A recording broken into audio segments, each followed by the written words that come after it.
Letting go of someone who couldn't love you the way you needed, that's hard enough. But letting go while you still love them, that's another level of pain. And today we're continuing Emma's story, walking you through the exact steps to help you heal from an avoidant ex, even when your heart hasn't gotten the message yet. Hi, friends. Welcome back. And if you're new here, welcome to our community. I'm Tehrina Terry. And I'm Joel Terry. We're licensed therapists with 30 years of experience between us, here to help you build healthy relationships. And we do this through teaching you the ABCs of lasting love: attachment, boundaries, and communication.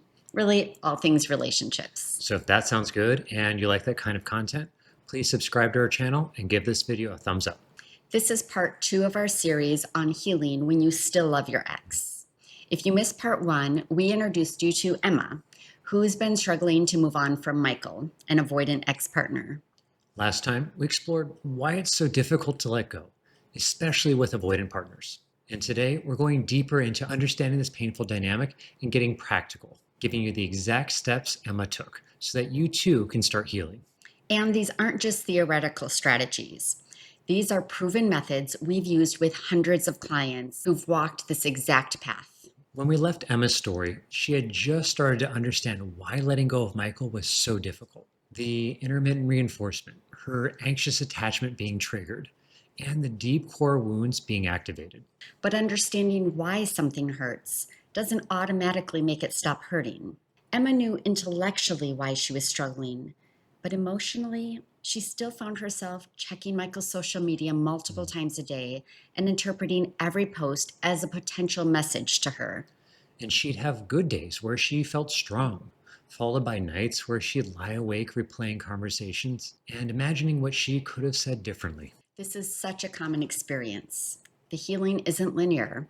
It's more like waves that gradually get less intense over time.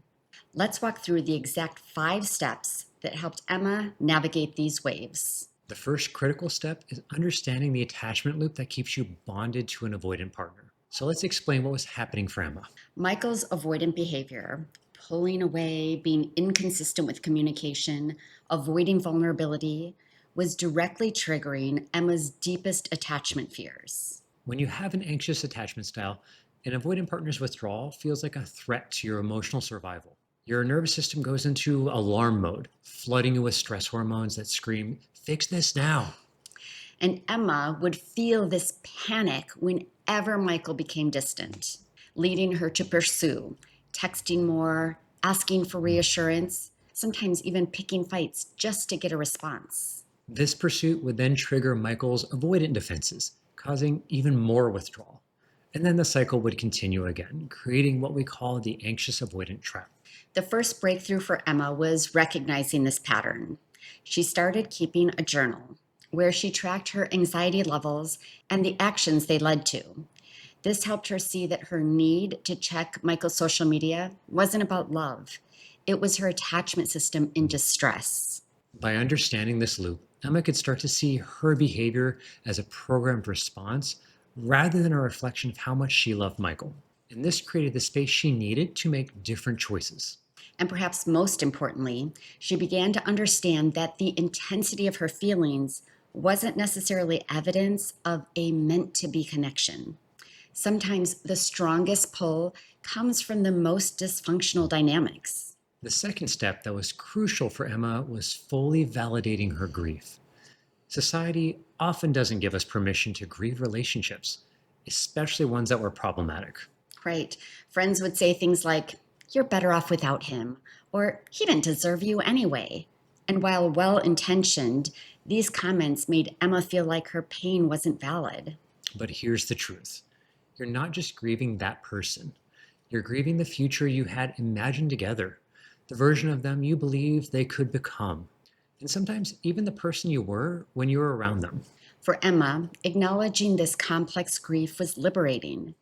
She wrote a letter that she never sent where she expressed everything she was mourning, from the simple things like having someone to call at the end of a hard day, to the bigger dreams of the future they had talked about building. And this validation allowed Emma to stop fighting her feelings. Instead of thinking, "It's been 3 months, I should be over this by now," She could say, "Of course I'm still sad. I'm grieving multiple losses." And this is important. Just like healing, grief isn't linear, it also comes in waves. Having good days doesn't mean you're over it, and having a setback doesn't mean you're failing at healing. And for Emma, giving herself permission to grieve actually accelerated her healing. By fully feeling the loss, she could start to move through it rather than around it. I want to add something here that was particularly powerful for Emma. She realized that one of the hardest things to accept was that love wasn't enough.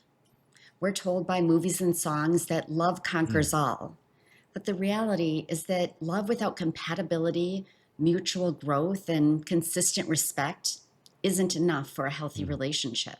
This was a brutal but necessary truth for Emma to face, that she could love Michael with her whole heart, and Michael could have feelings for her too, but without the ability to create a secure attachment, that love couldn't flourish in the way that she deserved.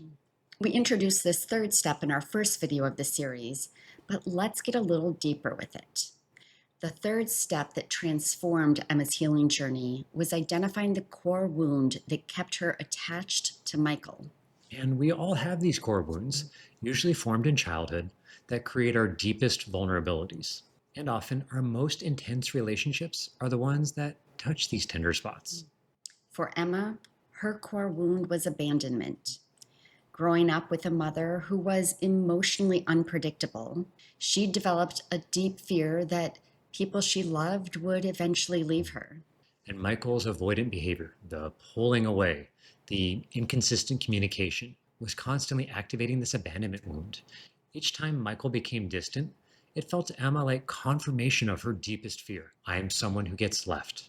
Once Emma could name this, when she could say, "This pain isn't just about Michael, it's about my abandonment wound," something powerful happened.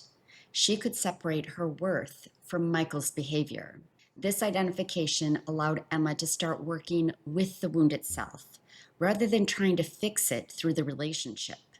She could then ask, what does this abandoned part of me actually need? And the answer wasn't for Michael to come back. It was for Emma herself to show up consistently for her own emotional needs. And for you watching this, your core wound might be different. It might be betrayal if you grew up with inconsistent truths. It might be invisibility if your needs were ignored. It might be unworthiness if you received that message that you had to earn love. Taking the time to identify which core wound is being activated can completely change your healing trajectory. Because once you can name it, you can start to address the actual source of the pain, rather than believing that the only solution is reconciliation. For Emma, this meant starting to develop a relationship with her wounded inner child, that part of her that was still carrying the pain of early abandonment. Instead of projecting those needs onto Michael, she began to parent herself with the consistency that she'd always craved. And the fourth step, and one of the most transformative for Emma, was learning to love the part of herself that was still hoping for reconciliation. So many people beat themselves up for not being able to just move on. They see their lingering feelings as weakness or stupidity. But this self criticism only adds another layer of pain to an already difficult situation. Emma had been telling herself, I'm pathetic for still checking his social media, or I should be over this by now. But these judgments were actually making it harder for her to heal. In our work together, I introduced Emma to a concept from internal family systems therapy, the idea that we all have different parts or aspects of ourself, and that healing comes from relating to these parts with curiosity and compassion rather than judgment. Emma started to visualize her hopeful part as her inner teenager, the part of her that still believed that Michael would change, that was still checking his social media, and that was still interpreting every interaction as a sign that he might come back. And instead of fighting this part or being ashamed of it, Emma learned to dialogue with it. She said gently, "I see how much you want this to work out. I see how loyal and loving you are. Those are beautiful qualities." This compassionate approach allowed Emma to honor the depth of her capacity to love while still making choices that protected her overall well being. She didn't have to shame the part of her that was still attached in order to move forward. Instead, her adult self could gently take the lead while acknowledging the very real feelings of her hopeful part. And this might sound something like, I know you're still hoping for change, and I honor how much you care. And I need to make choices that keep us safe and help us grow. This approach is powerful because it doesn't force you to deny your feelings or pretend you're over it when you're not. It allows for the complexity of still loving someone while also choosing a different path. And for Emma, this meant that she could stop wasting her energy fighting her feelings and instead focus on taking small, consistent actions that supported her healing, even while part of her still missed Michael. And here's what's beautiful about this approach: it honors the truth that you're not weak for still caring. You're not failing at moving on. You're a human with a heart that loves deeply. And that's something really beautiful. The final step that made all the difference for Emma was choosing one concrete act of self love and commitment to her own well being. When you're healing from a relationship with an avoidant partner, abstract concepts like love yourself or move on can feel overwhelming. What worked for Emma was breaking it down into one tangible action she could take. After reflecting on what would truly support her healing, Emma decided her act of self love would be blocking Michael on social media. Not forever necessarily, but for long enough to interrupt the checking pattern that was keeping her stuck. And this wasn't about punishing Michael or pretending she didn't care. It was about creating the space she needed to reconnect with herself without constant triggers. What made this effective was that Emma framed it as a gift to herself rather than a deprivation. Instead of, I can't look at his profile anymore, it became, I'm giving myself the gift of peace from the constant roller coaster. And your one act might be different. It might be joining a support group where others understand what you're going through. It might be scheduling a therapy session specifically to work on attachment wounds. It might be writing a closure letter that you never send. And for some of our clients, it's been creating a new morning routine that replaces checking their ex's social media.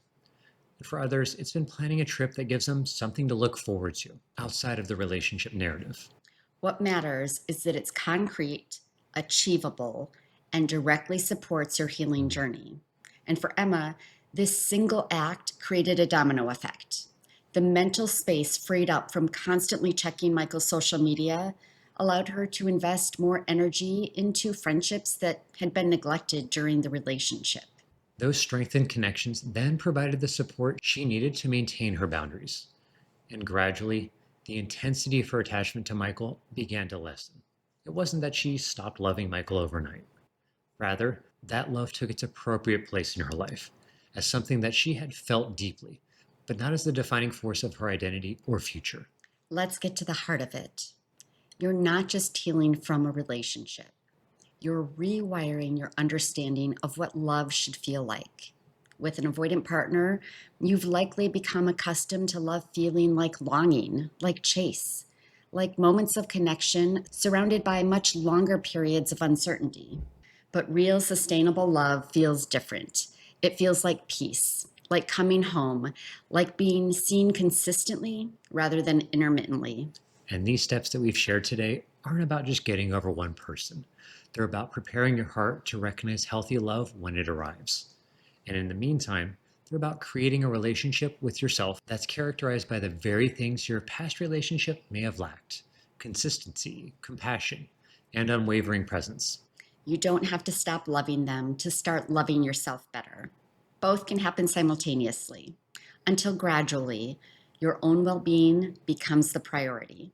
What part of Emma's healing journey resonates most with where you are in your own healing journey? Share in the comments below. Your insight might be exactly what someone else needs to hear today. In the final video of this series, we'll address how to maintain this healing when complete no contact isn't possible, like when you're co-parenting or working together. And if you found value in today's video, take our attachment and boundaries quiz by clicking the link in the description below. You'll discover your animal archetype and receive personalized strategies for healing. Your time is valuable. Thank you for spending some of it with us today. And if you found this helpful and have a friend who could benefit from what we talked about, please share it with them. Subscribe and take care of your heart. And remember, you're not alone. We're all in this Together.